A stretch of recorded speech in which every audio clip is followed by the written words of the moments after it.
Na mtazamaji wa Shtikali TV, karibu katika habari za michezo. Kubwa zaidi leo tutafanya uchambuzi wa mechi mbalimbali. Mechi ya kwanza itakuwa ni ya Yanga dhidi ya Singida United, lakini pia tutaangalia mechi nyingine ilikuwa ya Simba dhidi ya Mtibwa Sugar. Tumeona Simba imeweza kupata ushindi ugenini wa goli 1-0, goli ambalo limefungwa na Emmanuel Okwi dakika 24 na kuwapatia point 3 muhimu klabu ya Simba. Lakini studioni kwetu tuko na Athmani Bemelengo. Yeye ni mchambuzi na atakwenda kutushambulia michezo yote. Yeye na atatuambia kwamba anawaonaje Simba msimu huu, wanaweza kutoa ubingwa baada ya kukosa ubingwa wa VPL Vodacom misimu minne. Yanga vile vile kuelekea mchezo wa kesho dhidi ya Singida United. Na usahau pia kwa uchambuzi tunapewa nguvu kubwa na mtandao wa Vodacom na huduma yake ya soka letu. Huduma hii ukijiunga utapata huduma mbalimbali. Dondoo ambayo itakuwezesha wewe kupata ratiba ligi kuu na matokeo ya Vodacom Premier. Nazungumzia ligi kuu ya Vodacom. Lakini ukishajiunga na huduma hii vile vile utaweza kujishindia jezi za timu mbalimbali ambazo unaoshabikia. Kama ni mshabiki wa Simba, kupitia huduma hii ya soka letu utajishindia jezi. Kama ni mshabiki wa Yanga vile vile, nazungumzia mshabiki yoyote. Kujiunga na huduma hii ni rahisi tu. Unabonyeza *149*84 alama ya reli kisha okay, tayari kabisa kwa huduma hii. Na usahau kwamba huduma hii pia soka letu utakupa nafasi ya kwenda kutembelea michezo mbalimbali ikiwemo mazoezi na kwenda kupiga picha pamoja na wachezaji. Naam Athmani, mambo vipi? Salama sana. Kwema kabisa. Hebu niambie kuelekea katika mchezo wa kesho. Ama tuanzie na mchezo wa Simba ambao umepigwa katika uwanja wa Jamhuri Morogoro na tumeona klabu ya Simba imeibuka na ushindi wa goli 1-0. Kwa upande wako unaonaje Simba msimu huu? Wanaweza kutoa ubingwa au ni nguvu ya soda? Actually wamekuwa na msimu mzuri kwa sababu unawazungumzia Simba ambao so far mpaka sasa hivi waliweza kupoteza mchezo. Kwa hiyo inakuonyesha kwa namna ambavyo wamekuwa na a good run, kwa namna ambavyo wanaendea ubingwa, na kama ulivyozungumza hawajashinda ubingwa muda mrefu, wana kiu ya kuona wanashinda ubingwa. Kwa hiyo matokeo ambayo wamepata katika mchezo jana is obvious yanaendelea kuistawisha ile safari yao ya kwenda kwa mabingwa, kwa sababu wanaondoka kuwa na alama 49 mpaka kwenda kuwa na alama 42, kitu ambacho unaona kabisa alama 52, unaona kabisa wanaendelea kushinda mechi zao. Na siku zote natambulika kwamba kama unahitaji kuwa bingwa lazima uendelee kushinda michezo yako na kuangalia kitu ambacho anaweza akawa anakifanya mpinzani ili kuona kwa namna ambavyo wanaendelea kuongoza. Simba yuko juu, anaongoza msimamo wa ligi. Kwa kikubwa ni kwa namna ambavyo anaweza ka maintain kupata ushindi kwa michezo yake na akaendelea kusaidia katika kuongoza ligi, na mpaka kufikia mwisho wa msimu kama ataendelea kuwa na mwenendo mzuri, anashinda michezo yake, nafasi kwanza anaweza kuwa bingwa. Na kwa upande labda wafungaji bora, Emmanuel yuko naye pia tumeona amefunga na alikuwa akipiga kelele kwamba na ni mechi za mikoani hawezi kufunga goli lolote, lakini tunaona goli lake la pili pia akiwa mkoani. Unamwonaje Okwi, anaweza kutoa kiatu cha dhahabu? Emmanuel Okwi ni goal poacher mzuri, nafikiri kila mtu anaweza akawa anajua hilo kwa sababu mara kadhaa wakati amecheza Tanzania na nje ya nchi, hata kwenye timu ya taifa ya Uganda, ana prove kabisa kwamba ni mmoja kati ya wafungaji bora wazuri. Kwa hiyo hiki ambacho anakifanya inawezekana ikawa ni kitu cha kushangaza kwa watu ambao huenda hawajamfuatilia vizuri Emmanuel Okwi ama hawataki kuamini kile ambacho anakifanya. Na kwa wale ambao wanazungumza kwamba amekuwa akifunga zaidi kwenye uwanja wa Taifa na uwanja wa Uhuru, kwa maana viwanja vya Dar es Salaam, nafikiri ni watu ambao wanajaribu kutengeneza points zao kwenye mchezo wa soka, kuamini katika baadhi ya vitu, lakini kitu ambacho nafikiri kipo kwa baadhi ya nyota na kwenye mpira miguu ni cha kawaida. Amekuwa afunge, lakini jana ameweza ku prove wrong na amefunga goli ambalo ni very special, goli ambalo ni very unique na linakwenda kuipa timu yake ushindi na kuipa timu point 3. Kwa hiyo hii inaonyesha kwamba walimu pia kuendelea kuamini katika kile ambacho wao wanakizungumza, kuendelea kumpa nafasi, na mwisho wa siku amekuja amefunga na anaongoza msimamo wa wafungaji akiwa na goli 17. Hii inakuonyesha kwamba ni mtu ambaye anafanya vizuri, watu ambao wanamfuatia na magoli 12, magoli 5 ukiwa anatengeneza difference. Kwa hiyo anaonyesha kabisa ana mwenendo mzuri, na kama ataendelea kufunga basi ana nafasi kubwa ya kuwa mfungaji bora mwisho wa msimu, kwa sababu yeye anaongoza. Kikubwa aendelee kuwa na kiwango kizuri, aendelee kufunga na akiendelea kuwashinda wale ambao wanamfuata nyuma yake, ana nafasi kubwa ya kuwa mfungaji bora msimu.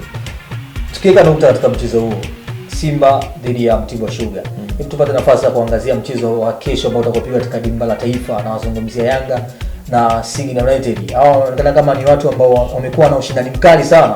Hebu kwa upande wako hii mechi unaionaje kuelekea katika mchezo wa kesho?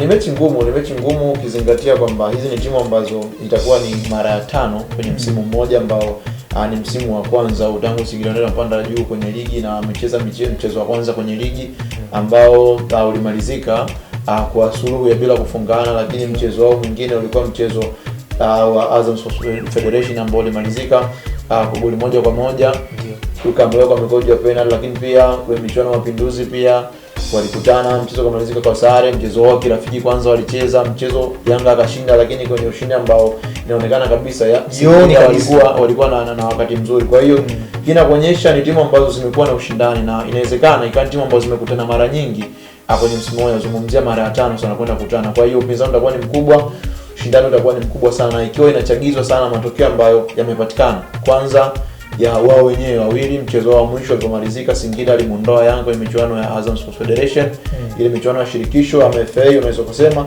Kwa Yanga atakuwa na kumbukumbu ya kuondolewa kwenye mashindano, kitu ambacho kitawafanya kuja na ari na mentality nzuri ya kwenda kuhitaji ushindi.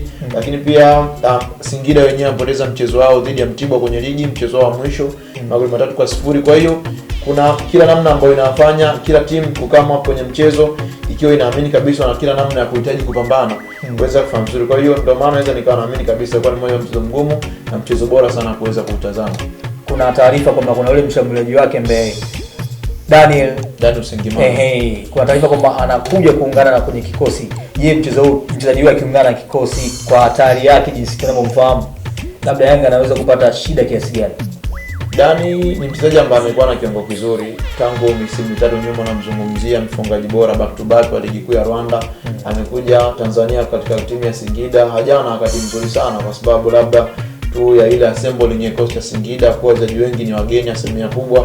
Wanaweza hapa anakuja na kama kuingia kwenye kikosi kile ambacho tunafanya na struggle, lakini ukimzungumzia Dani kama labda mshambuliaji ambaye ni mzuri, anaweza akawa na hatari kwenye dakika yote ya mchezo. Kuna kitu kubwa ambacho atakuwa na kiongeza kwenye kocha Singida, kwa sababu ukiangalia baadhi ya nyota ambao wapo kwenye ile nafasi ya ushambuliaji akina Lubinda Mundia wamekuwa hawafanyi vizuri. Kwa hiyo kikubwa tu ni kuangalia namna ambavyo anaweza kuwa na impact kwenye timu ili kuona kama anaweza akaisaidia Singida kupata ushindi. Lakini sidhani kama anaweza kuwa na impact kubwa kwa Yanga, kwa sababu naizungumzia Yanga ambayo mara mwisho amecheza na Olaitadisha kwa mchezo wa kimataifa wa kombe la shirikisho la CAF. Hakuwepo baadhi ya wachezaji wao muhimu kama Kevin Patrick ndani, hakuwepo pia na Habib Said Juma Makapa ambaye amekuwa akihudumu mara nyingi msimu huu, hakuwepo Afika Bamba Shishimbi, hakuwepo Brechiwa. Kwenye safu ya ulinzi, kwenye safu ya ulinzi atakuwa anarejea Kevin Patrick ndani, mtu ambaye nafikiri kama mtu anaelewa uwezo wake, exposure yake, experience yake, anaweza akawa na uwezo mkubwa wa kubiana na washambuliaji hatari hata zaidi ya Dani Usengimana. Kwa hiyo bado hata kama amerejea kwenye kikosi atakuwa na kazi kubwa ya kufanya kuweza counter back upinzani ambao atakuwa anakutana nao dhidi ya Kevin Ndani, dhidi ya Ndovisen Dante ama Abdalla Shaibu ambaye mwalimu amtumia kwa mchezo uliopita na kufanya vizuri. Kwa hiyo kubwa tu ni kuona namna ambavyo anaweza akaongeza kitu kwenye timu, lakini bado upinzani utakuwa ni mkubwa kulingana na watu ambao atakuwa anakutana nao. Okay, baada ya kueleza hayo yote sasa, wewe unampa nani nafasi mchezo kesho? Nafikiri Yanga ana advantage kubwa ya kupata ushindi, kwa sababu unaangalia hivi karibuni amekuwa kwenye kiwango kizuri sana. Mchezo yao takriban 6 ambao amecheza hajaweza kupoteza mchezo hata mmoja. Mchezo yao miwili ya kimataifa kupata ushindi dhidi ya Olaitadisha, alipata sare dhidi ya Township Rollers. Michezo yake minne iliyopita kwenye ligi amepata ushindi dhidi ya Kagera, dhidi ya Majimadi, dhidi ya Ndanda. Kwa hiyo anaonekana kabisa ana consistency nzuri kwa namna ambavyo anacheza. Kwa Singida wamekuwa na changamoto sana kwa namna ambavyo wanacheza katika upatikanaji wa matokeo, kwa sababu michezo yao mitano iliyopita hawajaweza kupata ushindi kwa mchezo hata mmoja. Wamepata sare michezo mitatu, wamepoteza michezo miwili, mchezo dhidi ya Azam na mchezo dhidi ya Mtibwa wamepoteza. Kwa unaweza kuona utofauti wa aina ya consistency kwa timu zote mbili. Yanga ana matokeo mazuri mwendelezo wake, Singida hajaweza kuwa na matokeo mazuri. Kwa hiyo inahitaji Singida kufanya kazi kubwa sana, wana mlima mkubwa wa kuweza kuupanda, kuona namna ambavyo wanaweza akabadili ile situation ambayo amekuwa nayo kwenye kikosi ya kutokupata matokeo, then kuja kupata matokeo dhidi ya Yanga ambaye anaonekana kufanya vizuri tena kwenye uwanja wa Taifa. Kwa hiyo kwa upande wangu nikasema anamuona Yanga na advantage kwa kuweza kupata matokeo, lakini so far kikubwa ni game plan na game approach za walimu, kwa sababu huo ni mchezo wa soka, lolote linaweza kutokea. Tunabaki katika maneno ya mchambuzi Asman, anakwambia kwamba karata yake anampa Young Africans, mabingwa watetezi wa ligi kuu ya Vodacom Tanzania bara. Basi mpaka kufika hapo mimi niseme sina la ziada. Nikombe tu kwamba na wewe kama una chochote unaweza kutuandikia hapo chini kwamba wewe unaonaje kwa mchezo wa kesho, unaweza kumpa nani karata yako, unaimsha kwa nani, Yanga ama Singida? Kwa upande wa ubingwa ambao tumezungumzia Simba baada ya kumfunga Mtibwa Sugar, unazungumziaje kwamba Mtibwa baada ya kukubali kipigo kwa Simba, je, naye ana uwezo kutoa ubingwa msimu huu ama ndo atarudia yale ya miaka 4 iliyopita? Basi mpaka kufika hapo mimi niseme sina ziada. Kubwa zaidi tu usisahau kusubscribe YouTube channel yetu ya Shtikali TV.